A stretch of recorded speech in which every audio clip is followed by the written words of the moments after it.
শীতের স্পেশাল বজুরি ট্যাংরার তরকারি খেতে কার না ইচ্ছে করে, আর সেটা যদি হয় এত সিম্পল প্রসেসে তাহলে তো আরোই ভালো। তাই কড়াইতে দিয়ে নিলাম সর্ষের তেল, তার মধ্যে বড়িগুলো দিয়ে ভেজে নিলাম। তারপর ট্যাংরা মাছের মধ্যে সর্ষের তেল, নুন, ধনের গুঁড়ো, জিরের গুঁড়ো, হলুদ গুঁড়ো, লঙ্কার গুঁড়ো দিয়ে ভালো করে মাছটাকে মেখে নিতে হবে। তারপর কালো জিরা ফোড়ন দিয়ে মেখে রাখা মাছগুলোকে কড়াইতে ছেড়ে দিয়ে ভাজবো না, শুধু সাঁতলে নেবো। তারপর মাছগুলোকে একটা অন্য বাটিতে রেখে আবার কড়াইতে তেল দিয়ে তার মধ্যে শিম আর বেগুনগুলো দিয়ে ভালো করে ভেজে নেব।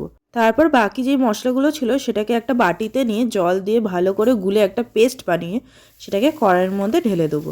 যখন মশলাটা ভালো করে কষে যাবে, পরিমাণ মতো জল দিয়ে তরকারিটাকে ফুটতে দেবো।